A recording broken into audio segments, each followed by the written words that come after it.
5장 17절로 32절까지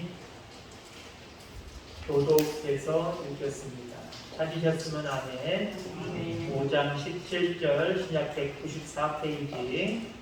대제사장과 그와 함께 있는 사람 즉 사두개인의 당파가 다 마음의 시기가 가득하여 일어나서 사도들을 잡아다가 오게 가까우더니 주의 사자가 밤에 옥문을 열고 끌어내어 이르되 가서 성전에 서서 이 생명의 말씀을 다 백성에게 말하라 하매 그들이 듣고 새벽에 성전에 들어가서 가르치더니 대제사장과 그와 함께 있는 사람들이 와서 공회와 이스라엘 족속의 원로들을 다 모으고 사람을 옥에 보내어 사도들을 잡아오라 하니 공안이 가서 옥에서 사도들을 보지 못하고 돌아와 이르되 우리가 보니 옥은 든든하게 잠기고 지키는 사람들이 문에 서 있으되 문을 열고 본즉 그 안에는 한 사람도 없더이다 하니 성전 만든 자와 제사장들이 이 말을 듣고 의혹하여 이 일이 어찌 될까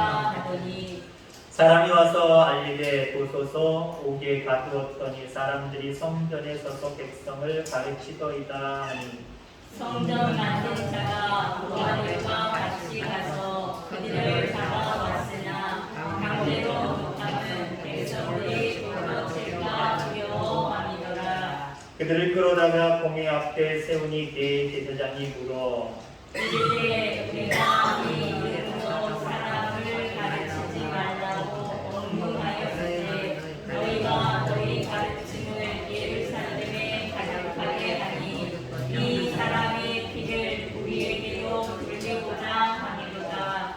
베드로와 사도들이 대답하여 이르되 사람보다 하나님께 순종하는 것이 마땅하니라. 너희가 나무에 달아 죽인 예수를 우리 조상의 하나님이 살리시고 이스라엘에게 회개함과 제사함을 주시려고 그를 오른손으로 높이사 임금과 구주로 삼으셨느니라. 하나님이 자기에게 순종하는 사람들에게 주신 성령도 그러하니라 하더라. 아멘. 아멘. 주의 이름으로 환영하고 축복합니다. 경주 지역은 아까 1시간 전부터 토라고 이야기하더라고요. 그런데 제 생각에는 토라고 해서 어떤 시간 연장돼서 얼마나 오느냐가 문제지만 지금 당장 쏟아지는 양으로는 이렇게 토라고 이야기할 정도는 아닙니다. 어찌됐든 간에 빗기 없이 가을 장마 잘 극복하게 될 줄 분명히 있습니다. 오늘 본문의 말씀은 지난 수요일에도 같은 본문의 말씀이고요. 제목도 같은 말씀입니다. 자기 보존 능력을 이겨라. 지난번에 첫 번째, 두 번째, 두 번째 나누어서 말씀을 드리고 있습니다. 우리는 이 땅에 살아가면서 평안하려고 그저 내가 원하는 대로 되는 삶을 추구하면서 사명을 회피하는 자의 삶이 아니라 사명을 감당하는 자의 삶을 살아가야 됩니다. 그런데 사명을 감당하기 위해서 장애물이 우리 가운데 있어요. 마귀가 주는 거예요. 그 장애물을 이겨내면 사명 감당하는 하나님의 사람, 하나님이 기뻐하는 사람이 되는데 요 장애물 때문에 사명을 감당하기보다는 피해 가려고 해요. 아니 사명을 감당하려고 해도 조금만 감당하고 또 빠지려고 해요. 온전한 사명 감당이 안 돼요. 자 그러면 우리가 사명을 감당하는 데 있어서 장애물이 무엇이냐? 자기 보존 능력이에요. 사람들이 왜 기도하지 않아요? 기도 안 해도 내가 다 기도하다 못해. 내가 그냥 다 할 수 있어. 내가 좀 머리만 쓰면, 내가 좀 노력만 하면 이거 기도할 필요 없다니까. 내가 다 할 수 있다니까. 기도하라는 이유 중에 하나가 그거예요. 기도하면 뭐 있냐는 거예요. 내가 그냥 열심히 하고 내가 조금 힘을 기울이고 지혜를 발휘하고 누가 조금만 도와주면 그래 기도하는 것보다 다른 사람에게 기대는 게 빠르는 거고요. 자기 자신을 의지하고 자기가 한번 해보는 게 빨라지는 거예요. 그게 자기 보존 능력입니다. 하나님 없어도 내가 다 할 수 있다는 거. 이게 자기 보존 능력이에요. 이거 이겨야 신앙에 깊은 성장이 있고 깊은 성숙이 우리 가운데 있습니다. 이겨내셔야 됩니다. 자, 이겨내기 위해서 지난번에 슬쩍 한 가지를 이야기하고 넘어간 게 있을 거예요. 그게 뭐냐? 자기 부인이에요. 기도 안 하고 아예 내가 다 할 수 있어. 누가 좀 도와주면 돼. 그래서 자기를 바라보거나 다른 사람을 바라보는 것, 여기서 자기 부인이 일어나야 돼요. 내가 하긴 뭘 할 수 있어. 아유, 사람도 나랑 똑같은데 어떤 사람이 날 도와준들 뭐가 되겠어? 전능하신 하나님밖에 없어. 하나님 앞에 맡겨야지. 자기 부인이에요, 자기 부인. 자기 자신을 믿는 것, 이건 누구나 본능적으로 그래요. 어떤 일이 있을 때 가장 먼저 누구를 믿느냐? 자기를 믿어요. 자기가 그래서 뭘 해보려고 하는 거잖아요.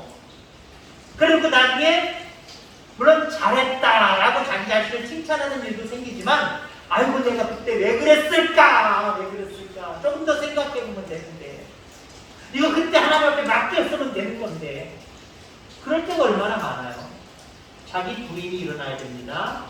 그래야 자기 보존 능력을 이길 수 있습니다. 자, 오늘 이야기하려고 하는 건 무엇이냐? 자기 보존 능력, 이것을 이기려고 한다면 순종하시길 바랍니다. 자기 부인과 더불어 순종을 오늘 얘기하는 거예요. 순종을 깊이 있게 이야기하려고 합니다. 자기 보존 능력, 이건 결국 하나님 앞에 순종하기 못하게 만들어요. 그러나 적극적으로 자기 능력을 의지하기보다 무조건 어떤 일이 있어도 하나님 앞에 맡기자 라고 하는 그런 어떤 생각들을 먼저 가지시기 바랍니다. 그리고 무조건적으로 어떤 일이든지 하나님 앞에 맡겨드리는 거예요. 그리고 하나님의 말씀을 받고 하나님의 지시를 받고 움직이는 거예요. 그러면요, 자기를 믿거나 다른 사람을 믿는 것, 여기까지 진도가 나갈 수가 없어요. 맡기지 않은 상태로 곰곰이 생각하니까 자기밖에 믿을 사람이 없는 거고, 가만히 곰곰이 생각하니까 누가 좀 도와줬으면 좋겠다 하고 자기가 생각하는 그 권력자 아니면 능력자를 찾게 되어 있는 거예요. 그러나 나는 하나님의 자녀다. 하나님은 지금도 살아계셔서 나와 함께 하신다. 무슨 일이든 하나님 말씀에 난 맡긴다. 이 믿음이 여러분 가운데 있어야 돼요. 그래야 자기 보존 능력을 이기고 남을 의지하려고 하는 남의 의지에서 뭘 해결하려고 하는 것, 이것도 이겨낼 수 있다. 그래서 오늘 순종에 대한 이야기를 하면서 두 가지 순종에 대한 이야기를 하려고 합니다. 극대화된 순종, 그 다음에 또 하나는 한계를 깨는 순종. 두 가지를 좀 깊이 있게 이야기하려고. 자, 우선 극대화된 순종. 하나님의 사자가 오늘 사도들을 감옥에서 풀어주었어요. 감옥에 있던 그들이 스스로 나올 수도 없었고 누군가에 의해서 구출받을 수도 없는 상황인데 하나님의 사자가 와서 그들을 싹 빼가셨어요. 자, 그러면 여러분들, 사도들은 무엇을 해야 될까요? 복음을 증거하다가 자기들 나름대로 억울하게 감옥에 갔단 말이에요.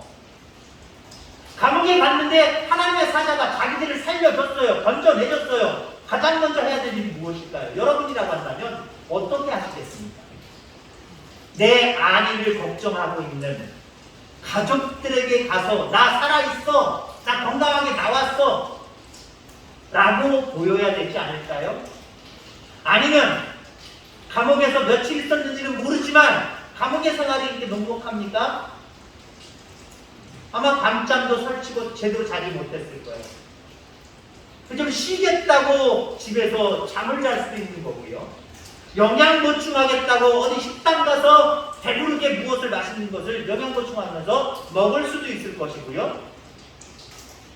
그리고 더 우리가 이랬을 것이다 라고 하는 것이 가장 퍼센트가 높을 수 있는 게 무엇이냐? 멀리 도망가야 되었을 거예요. 왜? 또 잡힐 수 있거든요. 또 감옥에 들어갈 수 있을 거예요. 자, 그런데 오늘 사도들이 감옥에서 나오자마자 무엇을 했습니까? 어디로 갔습니까? 그들은 성전에 갔어요. 왜 성전에 갔나요? 하나님의 사자가 그들을 끌어내서 그들에게 명령했습니다. 가서 성전에 서서 이 생명의 말씀을 다 백성에게 말하라 라고 이야기했습니다. 되어진 모든 일들 뿐만 아니라 복음 이것을 성전에 가서 성도들에게 믿는 자들에게 선포하려 합니다. 그랬더니 그들이 저희가 듣고 새벽에 성전에 들어가서 가르치더니 라고 이야기를 하고 있습니다.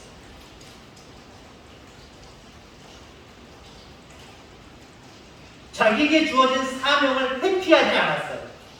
감옥에서 나오니까 좀 전에 얘기한 것처럼 도망가거나 집에 가서 가족들에게 나 살아있다, 건강하다 보여주거나 편히 쉬거나 맛있는 거 먹거나 라고 하는 행동을 하지 않았어요.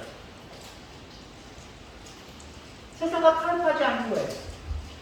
이게 바로 극대화된 순종입니다.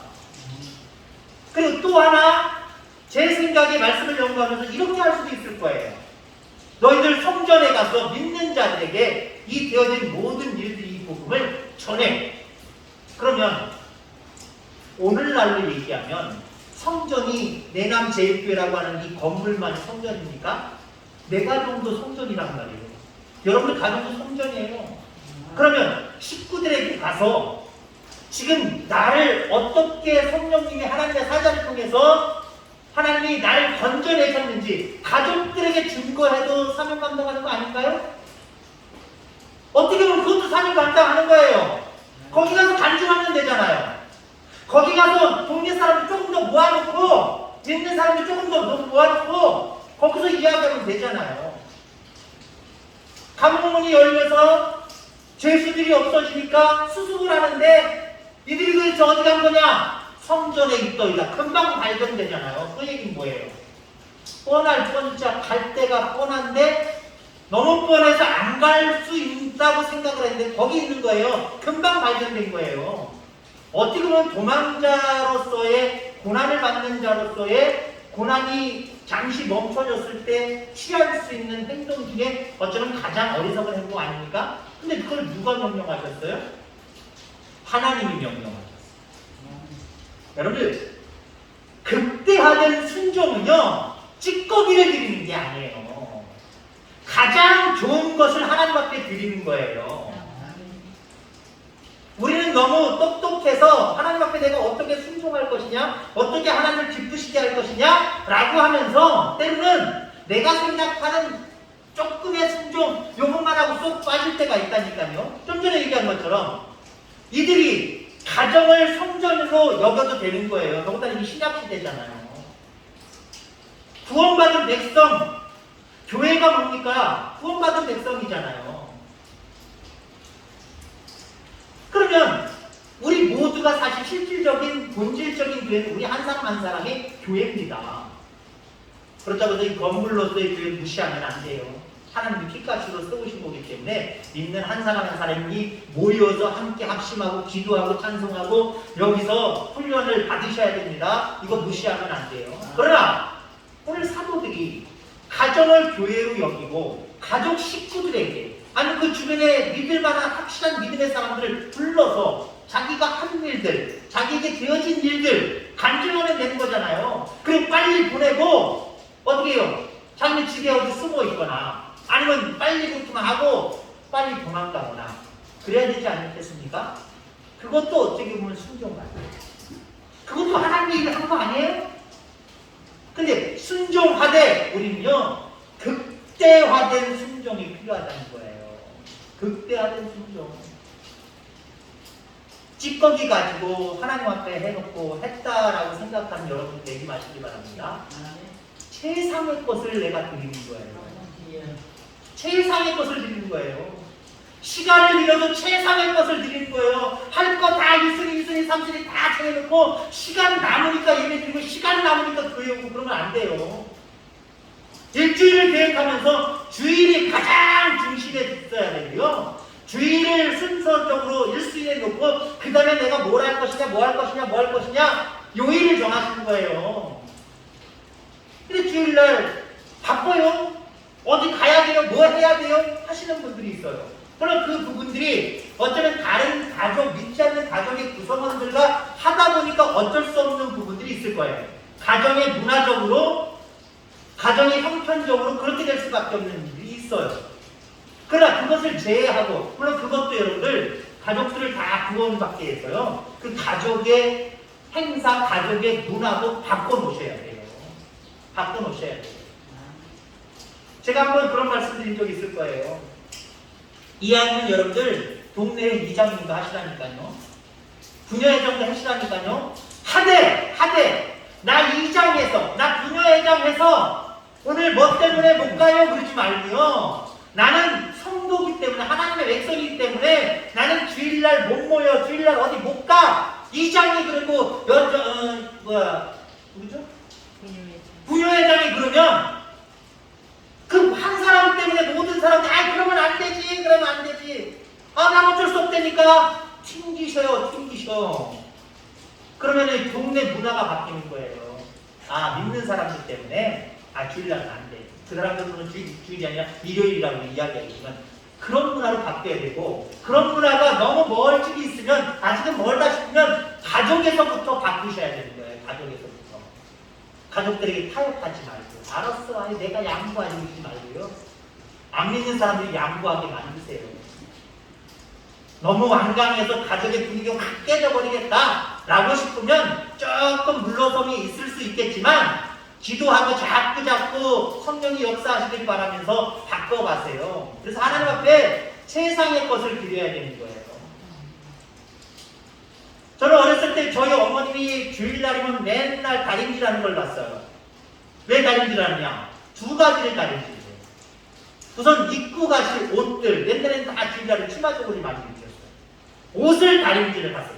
아버지 거, 어머니 거, 어떤 데는 제 것까지. 그 당시는 하드 먹을 때 옷이 귀한 시대였기 때문에 그냥 막 입었습니다만은 그래도 나름대로 다릴 수 있는 것들은 다 다리셨어요. 또 한 가지 다린 게 있어요. 돈을 다니셨어요. 저도 몇 달에 한 번 은행 가서 돈 바꿀 때 5,000원짜리 20개 아니면 30개, 40개 만원짜리 50개 바꿔다 놔요. 신권이 없다고 하면은 최대한 깨끗한 걸로 좀 달라고 라고 하면서 깨끗한 걸로 갖고 와요. 같은 액수여도요.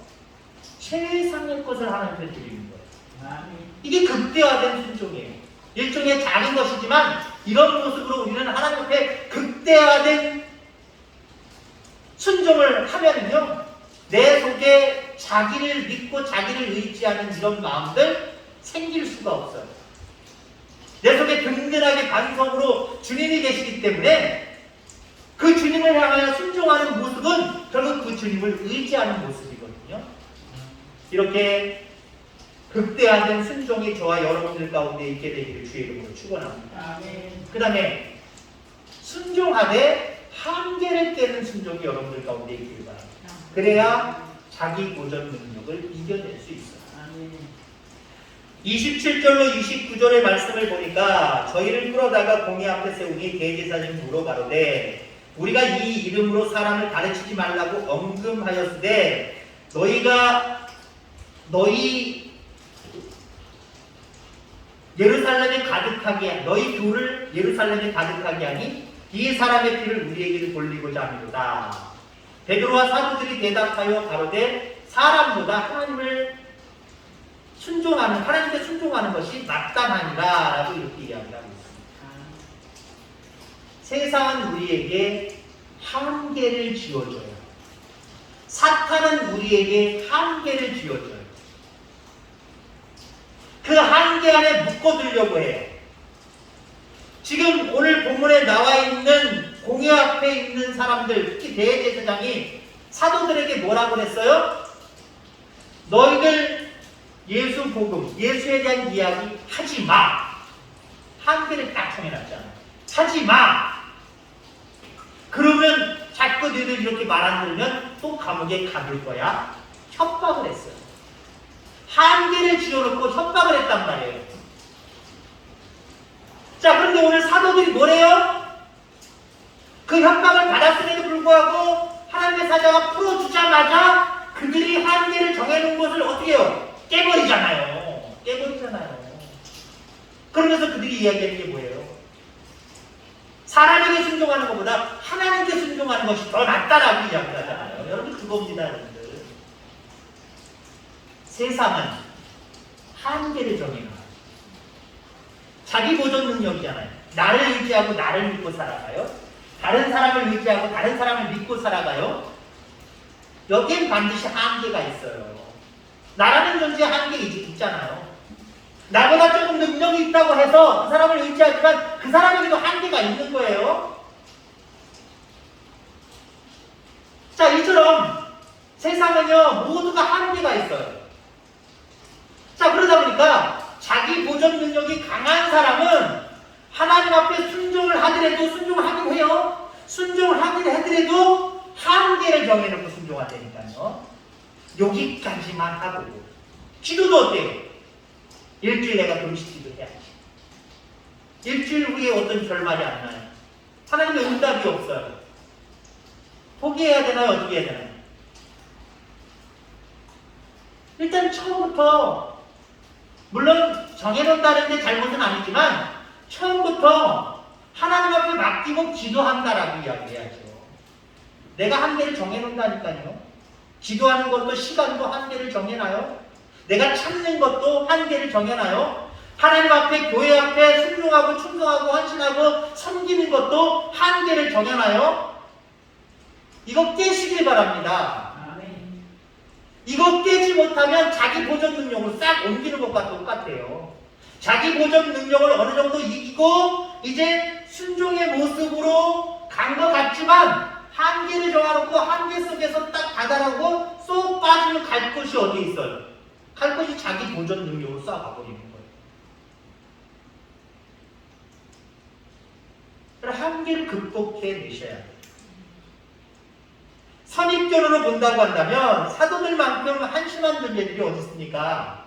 제자들 특히 예수님이 기도하자니까 자기들이 잠오는 한계를 이기지 못하고 꾸벅꾸벅 졸고 잤던 사람들이잖아요. 그랬던 그들이 또한 그들은 또 어땠어요? 주님을 한계를 정해놨잖아요. 주님이 야 이렇게 역사하시고 이렇게 기적과 표적을 나타나실 때에 야 뭔가 오겠다? 근데 예수님이 자꾸 고난을 얘기하고 고난의 현장 속으로 자꾸 들어가는 모습이 보이니까 어때요? 그 자리 떠나려고 하잖아요.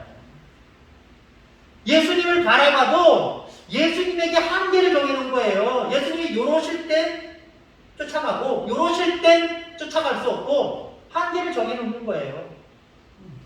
자기들이 선을 그어놓는 거예요.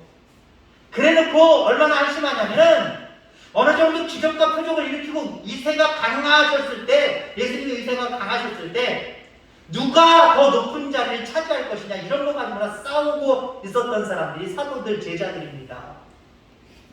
이런 한심한 제자들이 오순절 성령의 충만함을 받고 변해버렸어요. 자기를 버렸어요. 한계도 깨버렸어요. 그때 어떤 역사가 나타나요? 두려워서 닫아놨던 문을 제끼고 세상 속으로 들어가 버리죠. 정말 순교하기까지 했던 사도들도 나오기까지 그렇게 강하고 담대하게 복음을 증거하잖아요. 예전에 제가 말씀드린 적 있을 거예요. 그 벼룩은 뛸 수 있는 점프력이 자기 몸의 몇십 배여서 보통 60, 70, 1m까지 뜁니다. 근데 얘네들을 그 투명한 곳에 딱 놓고 위에다가 이렇게 랩 같은 거 이렇게 덮어놔 보세요. 그러면 요만큼밖에 안 하는단 말이에요. 이만큼을 뛸 수 있는데 요만큼밖에 안 나요. 툭 튀다가 걸리고 쭉 튀다가 걸리고 쭉 튀다가 걸리고 이게 반복되면 나중에 뚜껑을 열어놔도요 더 이상 안 돼요. 왜 그런지 아십니까? 자기 속에 내 한계는 요 정도까지다 이미 정해놓은 거예요. 이게 세뇌돼 버린 거예요. 그 이상을 못 돼요. 코끼리들 보세요. 어린 코끼리를 야생에서 잡아다가 말뚝 박아놓고 다리 쇠사슬 해서 딱 묶어놓습니다. 어렸을 때는 어쩔 수 없어요. 자기들이 도망가려고 해도 멀리 가려고 해도 그래봤자 자기 다리에 상처만 나고 피만 날 뿐입니다. 그렇게 어렸을 동안 그렇게 세뇌당하는 거예요. 세뇌를 당해놓고 물론 그 쇠사슬을 끊어버릴 때도 있습니다만은 그거보다 조금 견고한 말뚝에 박아서 이렇게 줄을 해놓을 때가 있어요. 그러면 성장한 코끼리 정도라고 한다면 그 말도 코나 이마를 박으면 그냥 쓰러집니다. 자기가 발로 뻥 하고 튕기면 그 말도 뽑혀집니다. 그렇게 강하지 않아요. 그럼에도 불구하고 성장한 다 큰 힘을 발휘할 수 있는 코끼리들이 그거 팍 박아버리거나 확 앞으로 가서 말도 부러지고 자기를 자유 얻으려고 하지 않아요. 어렸을 때부터 세뇌당해서 나는 이 말뚝을 죽여도 요만큼밖에 갈 수 없어. 나는 어디로 갈 수 없어. 여기서만 있어야지. 라고 하는 거예요. 자기 스스로 한계에 갇혀버리는 거예요. 여러분, 우리 그리스도인들은요, 난 할 수 없어요. 못해요. 왜요? 스스로 한계를 정해놨기 때문에 그래요. 못하는 게 어딨어요? 내게 능력 주시는 자 안에서 내게 능치 못할 일이 없음을 여러분 확신하시기를 바랍니다. 하나님이 함께 하시면 못할 일이 어딨어요? 내 한계가 어딨어요? 순종 못할 일이 어딨어요? 주님 가라고 하시면 못 갈 데가 어딨어요? 멈춰서라고 하면 멈춰서지 않을 이유가 어딨어요? 충분히 할 수 있습니다. 그럴 때 내 속에는 나 자신이 없어진 거예요. 오로지 내 속에 예수 그리스도. 그분만이 내 속에 든든하게 갖고 계신 거예요. 그럴 때 여러분들이 사명 감당하는 그런 사람들 되는 겁니다. 결국 자기 보존 능력을 이겨야 사명을 감당하는 하나님의 사람이 될 수 있다라고 하는 거예요. 자기를 부인하고 적극적으로 하나님 말씀 가운데 극대화된 순종, 그리고 한계를 깨는 순종을 통하여서 하나님의 사람들로 사명을 감당하는 그런 하나님이 기뻐하시는 사람들로 그렇게 성장해 가기를 주의 이름으로 축원합니다. 기도하겠습니다. 하나님 아버지 감사합니다.